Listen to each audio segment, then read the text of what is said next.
Thought वही है कि देखिए 24,500 24,600 का जो आंकड़ा है, थोड़े दिन के लिए हम 2 हफ्ते के लिए उसके ऊपर गए थे हम।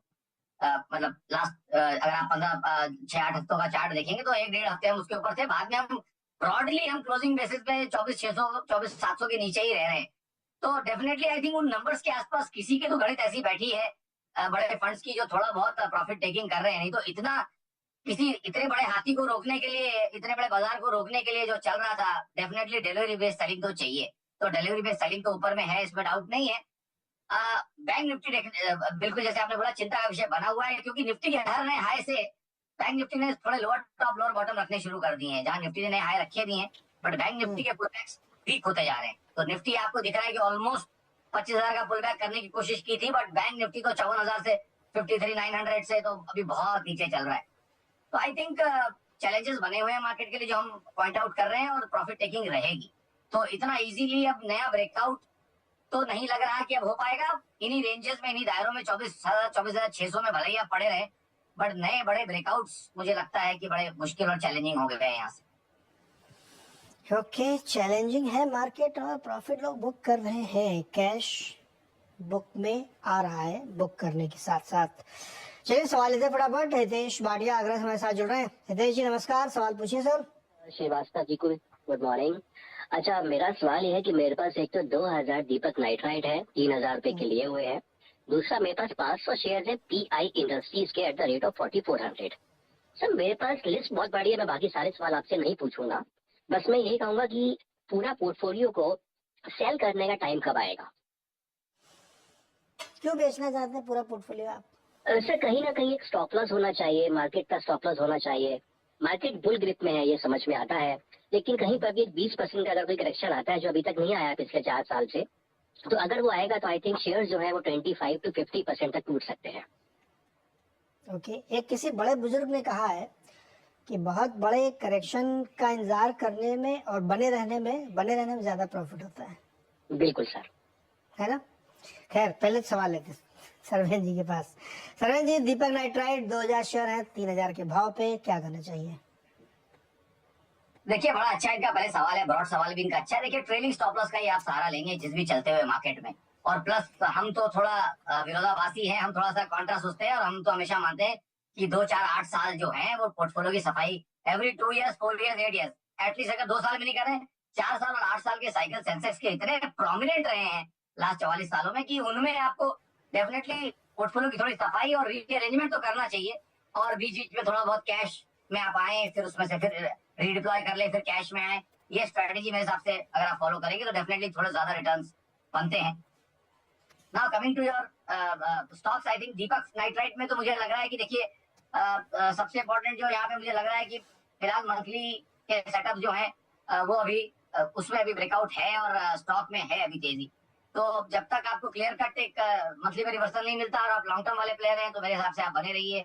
हाँ, ट्रेलिंग स्टॉप लॉस जैसे आपने बोला और समझा, आई थिंक वो बहुत इंपॉर्टेंट है रखना। 2640 2640 उसके नीचे अगर वीकली बंद आएगा, या डेली डेली लगाना चाहे डेली, आइडली वीकली बंद जब उसके नीचे आएगा, तो आई थिंक मेरे हिसाब से थोड़ा ट्रेंड उस समय पलटा हुआ नजर आएगा। तो वहां पे एक स्टॉप लॉस उसके नीचे जरूर रखें दीपक नाइट्राइट में, और बने रहें। दूसरा स्टॉक है इनका PI इंडस्ट्रीज। वहां तो अभी देखिए अगेंस्ट द मार्केट चल रहा है वो स्टॉक, और अभी भी जैसे आपने बोला बुल ग्रिप वो यहाँ तो बनी हुई है। तो मेरे हिसाब से तो आई थिंक ट्रेड में आप यहाँ बने रहें, और यहाँ पे भी आप एक ट्रेलिंग स्टॉप लॉस का इस्तेमाल करें, और मुझे लगता है वो आएगा 4200 के नीचे। तो 4200 के नीचे एक स्टॉप लॉस बना के यहाँ पे भी ट्रेड में बने रहें, क्योंकि आपकी अवधि लॉन्ग टर्म है और आप ट्रेलिंग स्टॉप लॉस का इस्तेमाल कर रहे हैं। तो ये हितेश जी ने एक सवाल और पूछा था, और वो सवाल मैं ख्याल बहुत सारे लोगों के मन में चल रहा है, पूरा पोर्टफोलियो बेचने का टाइम कब आएगा? ऐसा आता कोई समय, क्या आता है ऐसा कोई सब बेच दो? सर 2 ही कॉल लाइफ में फुल पोर्टफोलियो सेलिंग के लिए आज तक, एक 2008 के टॉप के आसपास और एक कोविड के टॉप के आसपास। तो और वो दोनों वीडियोस अगर आप ढूंढेंगे तो एक तो CNBC पे ही आवाज पे ही पड़ा होगा, कहीं 20 के वीडियोस पड़े हैं जो हम पहले शोज करते थे, और 8 में तो हम उस समय ब्रोकर के यहाँ थे, तो ब्रोकर की रिसर्च रिपोर्ट है हमारे पास। बट उसके बियॉन्ड तो हमने बोला ना कि आप खाली कैश कंपोनेंट से खेलेंगे, जो लॉन्ग टर्म वाला प्लेयर है वो 30-40% ड्राई पाउडर में आएगा, 50% ड्राई पाउडर में आएगा, डिपेंडिंग ऑन आप कितने अग्रेसिव हैं। बट यूजुअली आप 50 के नीचे नहीं जाएंगे। अगर आप एक बड़े लॉन्ग टर्म निवेशक हैं तो आप 50% कैश के नीचे नहीं जाएंगे, और 50% भी बहुत अग्रेसिव हो गया, मतलब 20-30% के ऊपर भी लोग जाते नहीं है PMS में।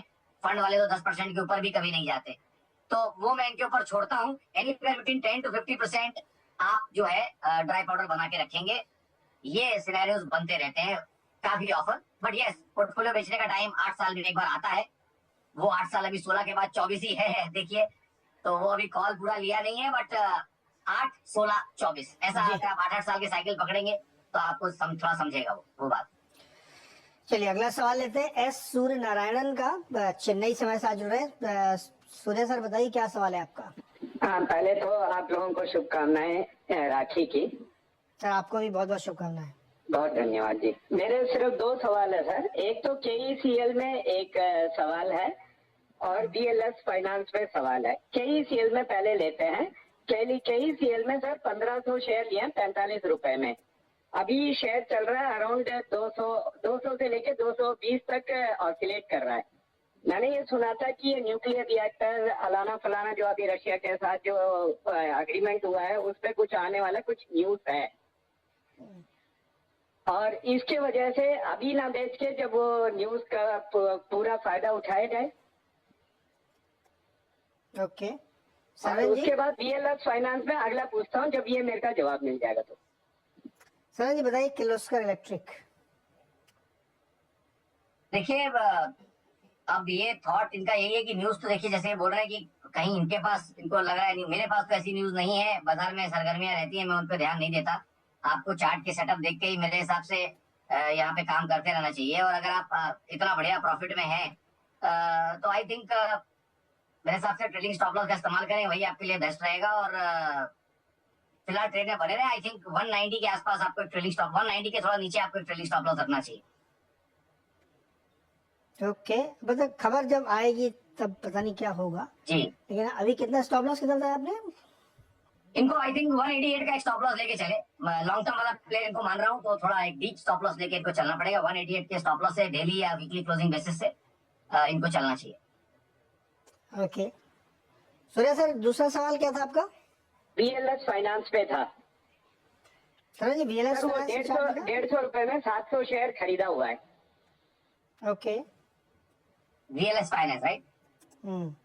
जी देखिए चल तो रहा है अभी बाजार में, जहाँ थोड़ी बहुत करेक्शन आए भी हैं, ये स्टॉक अभी भी अपने 52 वीक हाइस के आसपास ही चल रहा है। आई थिंक यहाँ पे भी थॉट मेरा यही रहेगा कि इसके पहले जो अटका था वो रेंज थी इसकी 310 320, उन रेंजेस के नीचे कहीं यहाँ पे भी एक ट्रेलिंग स्टॉप लॉस बना के 310 तो थोड़ा दूर हो जाएगा, अराउंड 320 के आसपास कहीं एक स्टॉप लॉस ट्रेलिंग रखे और फिलहाल ट्रेड में बने रहे, जस्ट बिकॉज स्टॉक अभी भी बाजार को आउट परफॉर्म करता जा रहा है। बट यस 15-15 दिन में इसको रिविजिट करते रहे, चाहे तो दोबारा कॉल करें, बट एवरी 15 डेज आप इसको दोबारा से रीअसेस करते रहें हर ट्रेड को और उसको फाइन ट्यून करते रहें।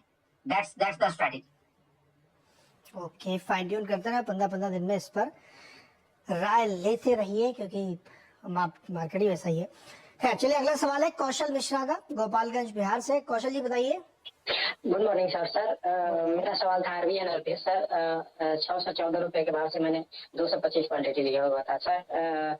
9 जुलाई को मैंने शेयर परचेज किया था सर।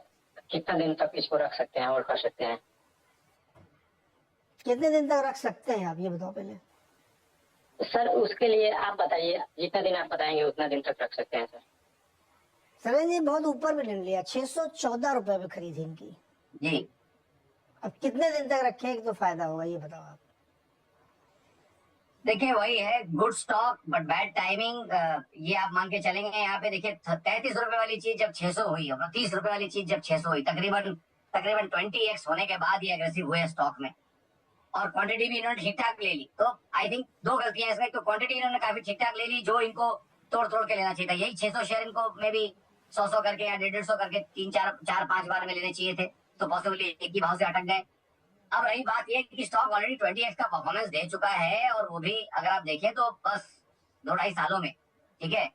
तो ऐसा भी नहीं कि कोई बहुत दूर, ये 2022 के भाव हैं, 22 के लास्ट क्वार्टर के भाव हैं 30 के आसपास वाले, अराउंड यही जुलाई अगस्त के आसपास। तो आई थिंक 2 साल में इतना शानदार रिटर्न देने के बाद इनको और रिटर्न यहाँ और ऐसा मिल जाएगा, तो उसके फिर टाइम उतना ज्यादा देना पड़ेगा। मुझे लगता है अगर जिस तरह से पूछ रहे हैं 3 से 4 साल होल्ड करेंगे तो थोड़े डिसेंट पैसे बनने की उम्मीद है यहाँ पे इनकी, क्योंकि अभी स्टॉक इतना चलने के बाद थोड़ा सुस्ताने की जरूर कोशिश करेगा, या कहीं 600 650 जाएगा, फिर 500 आएगा, कुछ तो करेगा, टाइम बिताएगा यहाँ पे। 20x होने के बाद ऐसा कोई इसके पास कोई आईपीआर तो है नहीं, मतलब कोई ऐसा प्रोडक्ट तो है नहीं जो मल्टी बैगर है। धंधे वही ग्रीनफील्ड ही करता है ना, तो वैसा कुछ ऐसा मल्टी बैगर कोई इसके पास प्रोडक्ट नहीं है कि 20x के बाद दोबारा 20x हो जाए फिर 2 सालों में। मतलब प्रोबेबिलिटी एकदम ना के बराबर है, जीरो कभी नहीं होती है, बट ना के बराबर है। तो मेरे हिसाब से उछालों में निकले, 3-4 साल अगर होल्ड करना चाहे तो करें। 3-4 साल या तो होल्ड करिए या उछाल में निकल जाइए। 614 इनकी बाइंग प्राइस, अभी 580 चल रहा है यहाँ पे। ये रहा है आपके लिए मिश्रा जी। अगला सवाल भी बिहार से है, छपरा से, सोनू कुमार का। सोनू बताइए। नमस्कार सर। नमस्कार सर, एनएलसी इंडिया है तो 58 करेट का स्टॉक क्वांटिटी, हाँ इसका 6 महीना से साल भर का व्यू चाहिए था और स्टॉप लॉस क्या लगाए? ओके और सर, सर जी एक स्टॉप लॉस एमएमटीसी परचेज करना था क्या परचेज करना था? सर। दूसरा है एमएमटीसी परचेज करना था, वो लेवल सही है क्या? अरे भाई ओके ओके थांबा। सर जी पहले एनएलसी बताओ आप। एनएलसी में स्टॉप लॉस बता दो और 6 महीने में क्या भाव होगा ये बता दो आप। 6 महीने में भाव एग्जैक्ट क्या होगा वो कैश मालूम होता, बट प्रोजेक्शन इनको बता देता हूँ। देखिए सबसे बढ़िया बात इसमें ये है, काफी लेट देर आए दुरुस्त है वाली बात है, 2008 का हाई इसने इस साल में निकाला है, मतलब 16 साल के बाद। तो डेफिनेटली एक रीरेटिंग तो बनती है, और वो हाई था तकरीबन 277 278 का, और इस साल इसने हाई मारा है 311 का। उसके बाद ये करेक्शन सेट इन हुआ है। तो एक चीज तो ये हुई कि पिछले हाई को काफी डिसेंट मार्जिन से निकाला है, तो नया कुछ तो चालू हो गया है। बट मानना ये भी समझना जरूरी है कि भाई जो नया ये चालू हुआ है ये 50 रुपए से चालू हुआ है, तो 50 वाला 300 होके 6x ऑलरेडी होके रखा है, और ये है कमोडिटी प्ले। इनको ये समझना चाहिए कि ये कमोडिटी प्ले है। तो यहाँ पे भी बात वही है कि इतना सब्जबाग ना सोच लें कि भाई 6x होके भी कमोडिटी प्ले और 6x इमीडिएटली होगा।